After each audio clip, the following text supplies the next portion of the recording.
We all know that living in the Sunshine State has its perks, but so does the art of selling sunshine. So to dive into the details of tourism in our area in a very unique and fun way, I'm happy to welcome back Rui Ferez, the Executive Director of the St. Pete Museum of History. Ferez, let me get that right there, because again, you're having fun. I'm having fun talking about this segment. Right. How are you? You can't help but have fun with what we're going to talk about. Okay, this is a new exhibit. I mean, we all talk about, like, quote unquote, the old Florida. And you were even sharing how much fun you had putting this exhibit together for the museum.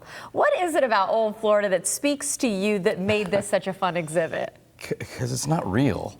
It's like not real. Yeah, it's like, selling selling a fantasy, right? Yeah. The Florida fantasy.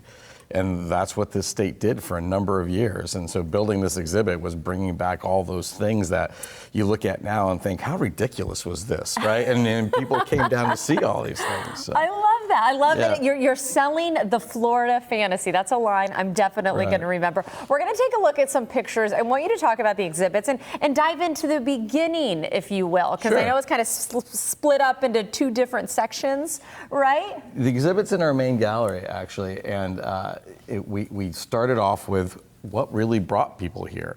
So it was the whole thing about health and sunshine and getting out of the cold, and then we realized, oh my goodness, we can actually make a lot of money doing this, right? Yeah. And it had expanded from there to there was a shot up there of the original Mr. Sun that was used that St. Pete is famous for now.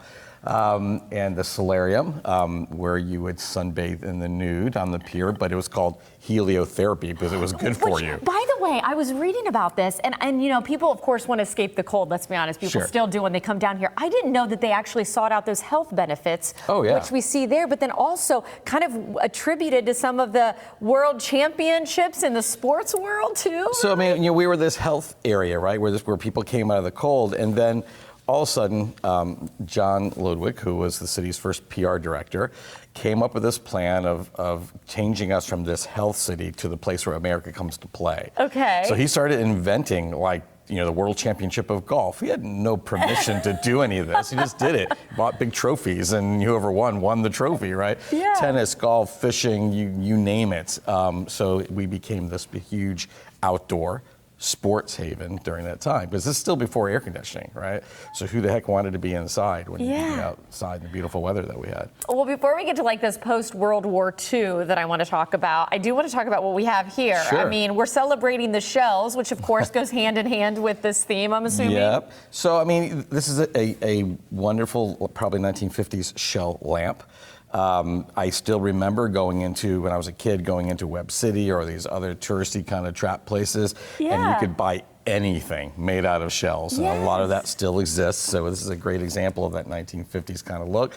And of course, his name is Max. Max, this is the only kind of alligator I like, Rui. I'm glad Max is just posing. And a lot of people don't realize this, though, even when I still remember this when I was a kid, that you could buy a live alligator, a live baby alligator, to take home. Like pet stores would sell them. Slight problem. Then what happens when they become too big? But that's the weird thing that really happened, because imagine, so those plastic trays you put a turtle in with a fake palm tree, right? So you'd get one of those and you'd get your little baby alligator, So you would take it, it'd be in your lap, and you'd go back to New Jersey or Connecticut or wherever you were from, and eventually that alligator starts to grow, right? So what happens to it? Your dad lets it loose or throws it down the gutter, and then they grow even bigger. Hence the New York subway alligators they talk about. That's exactly what happened. There we go. Yeah. Hey, I want to make sure and get in this post-World War II, because I know when I think of old Florida, I remember my grandparents had a place in Venice Beach. They traveled I-75 before I-75 was even a thing. My parents talk about it.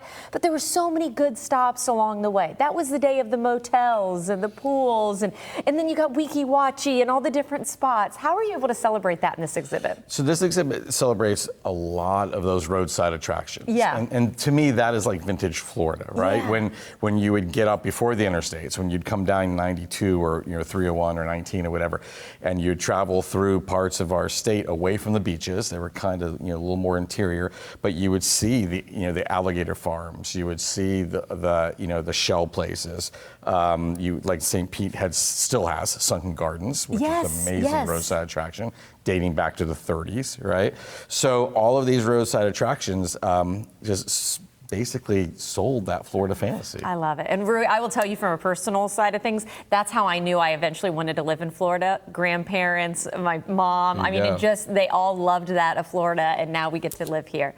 And we get to celebrate it with you, and a special offer even. That's Morning Blend. Just tell you saw Rui here, and you're going to save 50% off, spmoh.org. There you go. Wish you were here, the art of selling sunshine.